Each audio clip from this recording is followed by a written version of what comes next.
What is up, everyone? Welcome into the video, and in this video we're going to be predicting the Texas-Georgia game.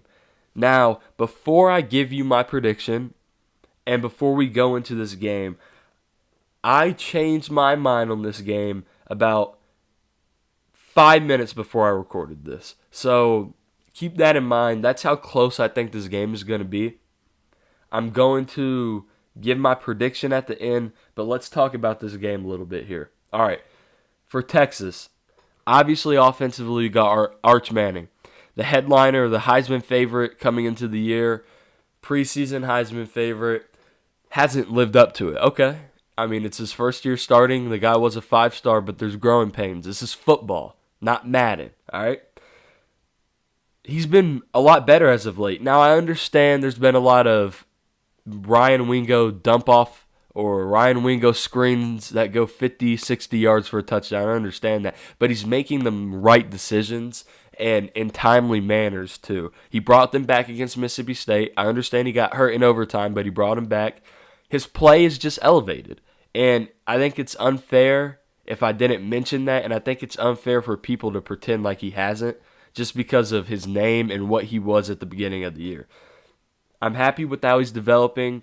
Obviously, there's still things he needs to clean up, but I think he's playing a lot better as of late. What doesn't help is the fact that they have no run game. Quintravion Wisner has not been able to really get it going. I know he's been injured on and off all year. C.J. Baxter, the same thing. Can they supplement? Can they help him out? I guess we'll find out. Ryan Wingo, DeAndre Moore, Parker Livingstone. Parker Livingstone being the more 50-50 ball guy. When they need it, they just throw it up to him type of guy. Ryan Williams, speedster. DeAndre Moore, a little bit of both. They got to get going. They weren't good at the beginning of the year. Flat out not good. Not a good unit. And they've developed into a pretty good unit. Ryan Wingo has, I believe, 594 yards, so about 600 yards. And Moore and Livingstone both have over 300. So they've developed pretty well. How are they going to show up today? That's the question. The O-line isn't very good. Hasn't been very good all year. I believe Florida had 6 sacks. The reason I mentioned that is because I was at that game. I remember it pretty well. Just not great. 5 or 6 sacks in that game. So we're going to talk a little bit about Georgia's pass rush. It's not great. So maybe they're able to protect him. Arch, we'll see. Defensively for Texas, the front is great. I mean, dominant, man. Colin Simmons is dominant. I believe he has 8 sacks this year. Anthony Hill at linebacker, they're really good. Michael Taffy is back. Xavier Filsami, Flimsit, however you want to pronounce his last name, he was committed to Florida, flipped to Texas. He's a freshman. He's been okay. He's a freshman in the SEC. That's hard. He's starting.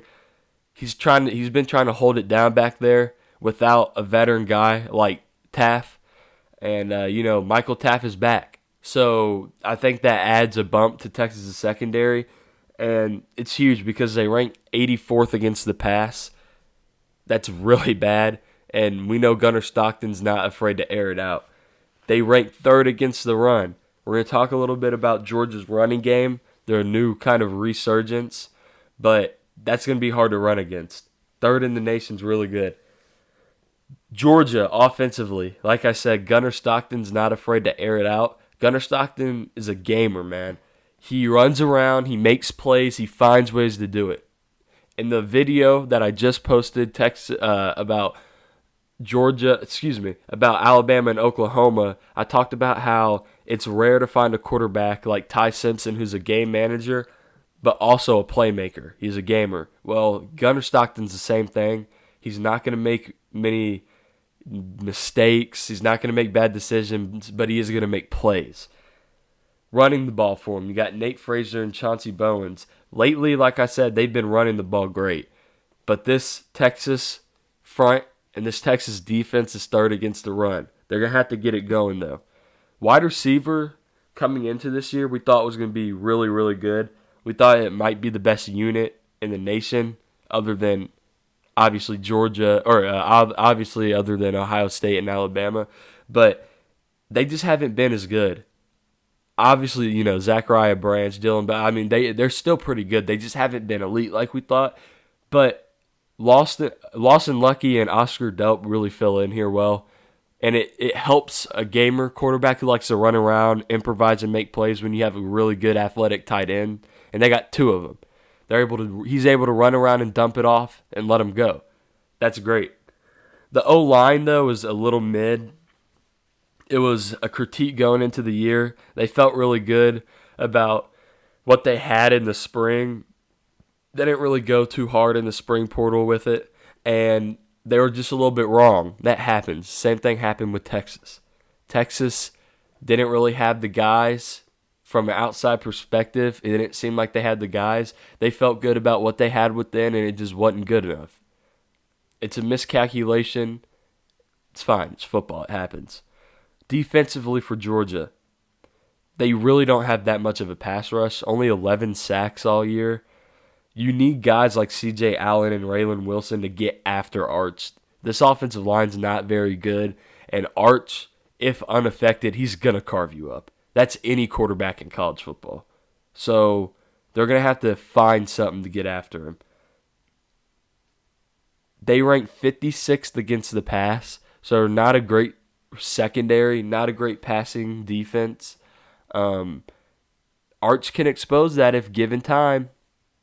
They do rank 18th against the run. Texas already hasn't been able to run the ball.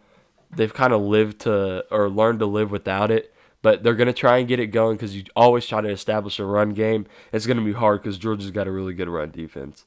Okay, so let's get into a little bit of these questions and these key matchups that I have. The first one is a not-so-good Texas O-line versus a not-so-good Georgia pass rush.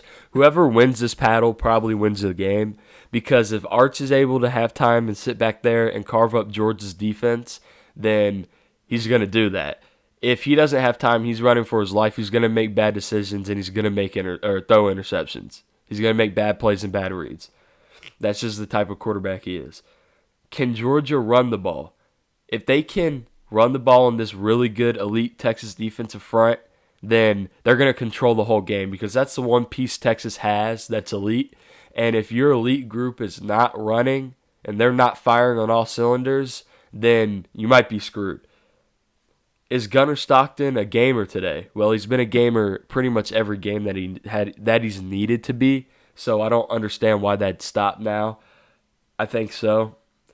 Can Texas account for Oscar Delp and Lawson Lucky? That's going to be huge. Are they going to lose them in coverage? Are they going to be able to find the zones, get open, and flash those hands to Gunnar Stockton? Or are those linebackers able to cover him? That linebacker tight end matchup is going to be huge today.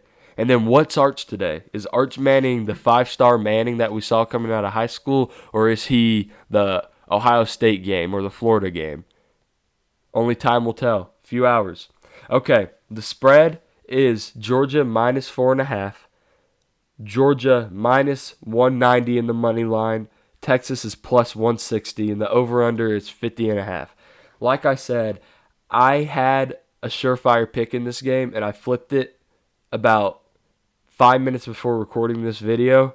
I'm taking Texas. I think that Georgia's pass rush is not going to get home. I think Arch Manning's going to be able to step up in the pocket and make plays, and when he's not able to, I think he's able to run. I think Georgia's secondary gets exposed a little more. I think this is probably going to be a pretty high-scoring game.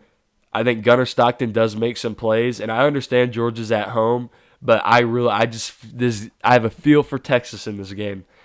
They need it. This is pretty much their playoff lives because if they lose this week, they got a huge game against Texas A&M next week, and I don't know if they can win that football game. Well, obviously they can. I don't know if they will. So they're fighting for their lives right now, and I think they go into Athens and get it done.